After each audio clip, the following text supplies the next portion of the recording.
नमस्कार, स्वराज एक्सप्रेस में आप सभी का स्वागत है। मैं हूं आपके साथ कविता पांडे और सीधे चलेंगे जहां जनजातीय सुरक्षा मंच की अखिल भारतीय कार्यशाला में पहुंचे सीएम विष्णुदेव। 5 जिले के संवेदनशील क्षेत्र है। आज भी उन क्षेत्र में 14,000 घरों में बिजली नहीं पहुंची, तो ये बड़ा चिंता का विषय है। और आज उस इलाके में लगातार हमारे अनुसूचित जनजातियों को ये भरमाया जा रहा है कि आदिवासी मतलब आदिवासी हिंदू नहीं, ये भरमाया जा रहा है। तो इस सब को लेकर चिंता करने का विषय है।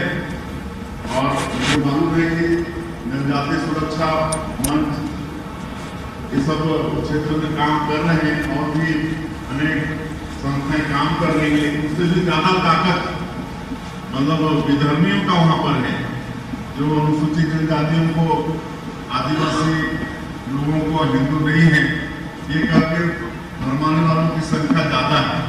लेकिन लड़ाई हम लोग लड़ रहे हैं। और हमारी यहाँ सरकार आने के बाद एक नियत निर्लानार योजना लागू की है। ये गोंडी भाषा में है नियत निर्लानार योजना। इसका हिंदी में अनुवाद है आपका अच्छा गांव, आपका अच्छा गांव। और इसके लिए बजट हम लोग बजट में भी अलग से फंड की व्यवस्था किए हैं और केंद्र से भी हमारी बात हुई है। और केंद्र ने भी हमें आश्वस्त किया है कि योजना को लगातार बढ़ाओ, कहे कि अनुसूचित जनजाति लोगों के हित इसमें छिपा हुआ है और इसके लिए संसाधन की किसी भी तरह से कमी होने नहीं दी। और हम लोग इस पर काम भी करना शुरू कर दिए हैं और लगातार ऐसे क्षेत्रों में वहाँ तक सड़क पहुँचे, वहाँ के लोगों के लिए पक्का का घर हो, बिजली पानी पहुँचे, उनका राशन कार्ड बने, उनको गैस का सिलेंडर बने। ये लगातार काम हमारी सरकार के 3 महीने में वहाँ पर कर रही है। और लगातार हम लोग सुरक्षा कैंप खोल रहे हैं। जैसे आदरणीय बड़े भाई गणेश राम जी ने कहा कि सरकार नक्सलवाद के साथ लड़ रही है, तो ये काम हम लोग कर रहे हैं मजबूती के साथ, नक्सलवाद के साथ लड़ भी रहे हैं। लेकिन एक ये भी उनको ऑप्शन दिए हैं कि भाई सरकार का काम तो लड़ना है, अगर आप गोली की बात करोगे उसका जवाब सरकार देगी। लेकिन आप अगर मुख्य धारा से जुड़ना चाहते हो, विकास की मुख्य धारा से जुड़ना चाहते हो, तो रास्ता भी सरकार खोल के रखी है। और उसका भी परिणाम देखने को आ रहा है। लगातार नक्सली आत्मसमर्पण कर रहे हैं और उनका भी उचित पुनर्वास वगैरह की चिंता हमारी सरकार कर रही है। लेकिन अगर मानेंगे नहीं और गोली की बात करेंगे तो सरकार भी अच्छे से उसको जवाब देगी। और आप लोगों को मालूम होगा कि अभी 2-4 दिन पहले ही अभी तक का सबसे बड़ी सफलता हमारे छत्तीसगढ़ के सैनिकों को मिला है। एक साथ 13 मतलब नक्सलियों का 100 बरामद हुआ है। इतनी बड़ी लड़ाई पहले कभी नहीं हुई, लेकिन मजबूती के साथ हमारी सरकार लड़ रही है। और ये नियत निर्लानार योजना के माध्यम से हम लोग लगातार ऐसे क्षेत्रों में संपर्क बनाए हुए हैं।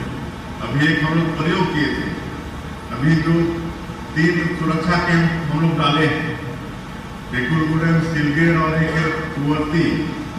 तो यहाँ के बच्चों को हम लोग रायपुर लेके आए थे, करीब 50 बच्चों को रायपुर लेके आए थे। तो उनसे प्रत्यक्ष हमारी भी बात हुई।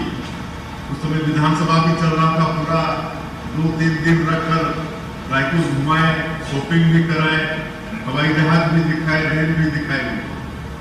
जब उनसे बात हुई तो 47 बच्चे थे, उसमें से 3 बच्चे जगदलपुर देखे थे, 3 बच्चे। 44 बच्चे कभी गांव से बाहर निकले नहीं थे। पहली बार वो दुनिया देख रहे थे कि दुनिया भी और कोई चीज है, हवाई जहाज भी है, रेल भी है, मोटर गाड़ी भी है। लेकिन सब वो लोग भी अब इन नक्सलवाद से उठ गए और वो भी विकास की मुख्य धारा से जुड़ना चाहते हैं। तो फिर बाद में हम लोग थोड़ा भय भी खा रहे थे कि कहीं इनके ऊपर कोई किसी तरह की मतलब परेशानी मत खड़ा हो, लेकिन ऐसा कुछ हुआ नहीं। तो ये भी हम लोग लगातार प्रयास कर रहे हैं कि ऐसे संवेदनशील मतलब क्षेत्र के गांव के युवाओं को हम लोग देश दुनिया दिखाएं, विकास दिखाएं उनको। ताकि थोड़ा लोग भी हम लोग से जुड़े। तो हर तरह का प्रयास हमारी सरकार ऐसे संवेदनशील जो जिले और क्षेत्र हैं वहाँ हमारे अनुसूचित जनजाति के लोग हैं उनका विकास हो, इस पर सरकार चिंता कर रही है। तो ये सब बात है। और अभी 100 दिन करीब हुए हैं छत्तीसगढ़ में सरकार बने हुए, और मोदी की गारंटी में विश्वास करके छत्तीसगढ़ की जनता ने हम लोग को सरकार में बैठाई है। मोदी की गारंटी को पूरा करने में हम लोग बड़ा तेजी से काम कर रहे हैं। पिछले 5 साल में हमारे गरीब लोग, जिसमें विशेषकर हमारे अनुसूचित जनजाति के लोग ही होते हैं, उनका 18 लाख ग्रामीण क्षेत्र में प्रधानमंत्री आवास नहीं बना। पहले की सरकार बिल्कुल प्रधानमंत्री आवास को बंद कर दी, और ऐसे पात्र व्यक्ति जो 18 लाख थे उनका पक्का का मकान नहीं बना था।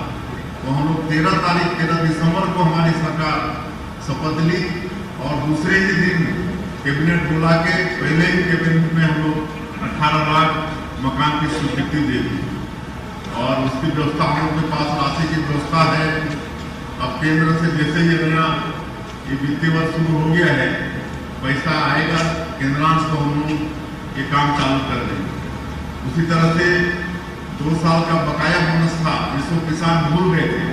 हम लोग के 15 साल की सरकार के समय के था 12 लाख से ज्यादा किसानों का 3716 करोड़ रुपया 2 साल का बोनस की राशि थी, जिसको पिछली सरकार ने भी अपने घोषणा पत्र में रखा था कि हमें 2 साल का बकाया बोनस देंगे। लेकिन 5 साल उसको अवसर मिला शासन करने का, लेकिन वो लोग उस पर चर्चा भी नहीं किए। लेकिन हम लोग 25 दिसंबर के दिन, जिस दिन श्रद्धेय अटल बिहारी वाजपेयी जो हमारे छत्तीसगढ़ के भी निर्माता हैं, जिसको पूरा देश सुशासन दिवस के रूप में मनाता है, उस दिन हम लोग 12 लाख से ज्यादा किसानों का 2 साल का बकाया बोनस 3716 करोड़ रुपया देने का काम किया। 21 क्विंटल प्रति एकड़ धान खरीदने की बात हुई थी, तो 21 क्विंटल प्रति एकड़ के हिसाब से धान भी खरीदे, और इस साल सबसे ज्यादा 145 लाख मीट्रिक टन धान खरीदे। अभी तक का रिकॉर्ड तो धान खरीदे। कुल 24,72,000 से ज्यादा किसान मतलब धान बेचे, और 3100 रुपया प्रति क्विंटल धान देने की बात, कीमत देने की बात हुई थी। और अंतर की जो राशि है एमएसपी तो भारत सरकार से मिलता है, लेकिन जो अंतर की राशि है उसको प्रदेश को देना होता है। तो हम लोगों ने जो अंतर की राशि थी 917 रुपया प्रति क्विंटल, वैसे 145 लाख मीट्रिक टन का जो होता था अंतर की राशि 13,320 करोड़ रुपया, 13,320 करोड़ रुपया, इसको भी 12 मार्च को एक साथ 24,72,000 किसानों के खाते में भेजने का काम किया। हमारी माता बहनों को